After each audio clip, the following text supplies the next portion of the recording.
Sebuah transformasi besar terjadi di dunia MotoGP.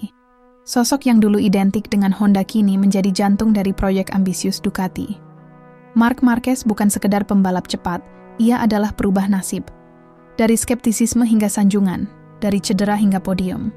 Kini, semua mata tertuju pada pria bernomor 93 itu.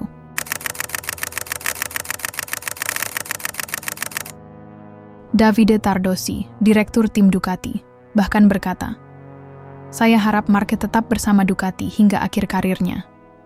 Pernyataan ini bukan basa-basi. Di baliknya, ada pengakuan bahwa Marc bukan sekedar pengganti, tapi pondasi baru bagi Ducati.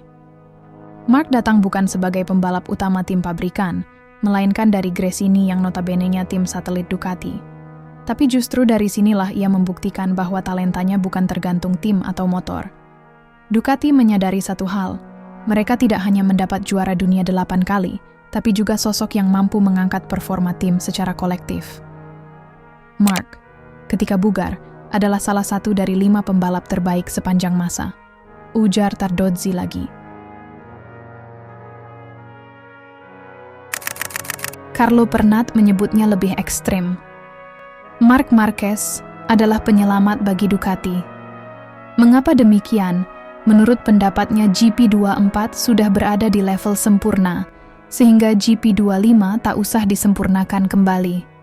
Disitulah GP25 agak sedikit goyah. Sang jenius gigi dalingnya pun mengakali dengan memilih Marc Marquez yang terkenal dengan bisa menutupi kekurangan motor.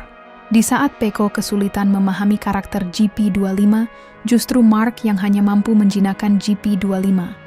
Ia tampil stabil, konsisten, dan tangguh.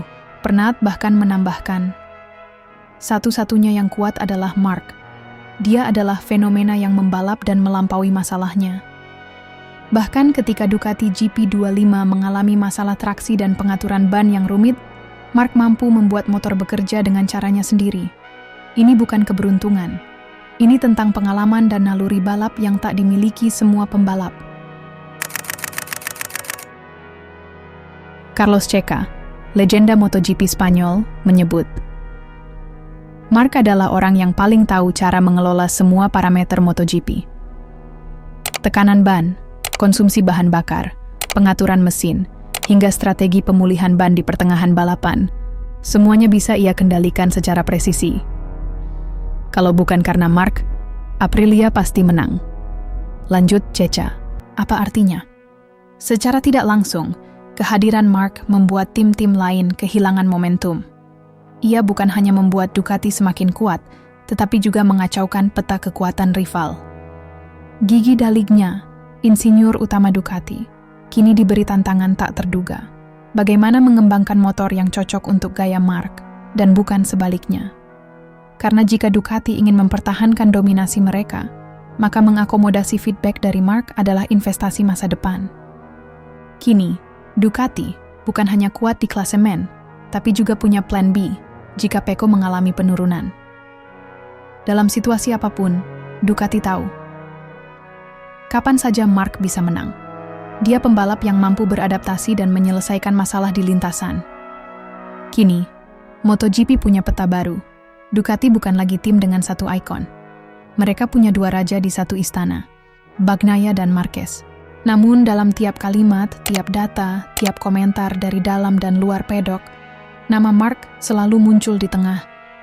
Karena dialah sang katalis, sang penyatu, sekaligus ancaman bagi semua rival. Pertanyaannya sekarang bukan lagi, bisakah Marc menang dengan Ducati? Tapi, siapa yang bisa menghentikannya?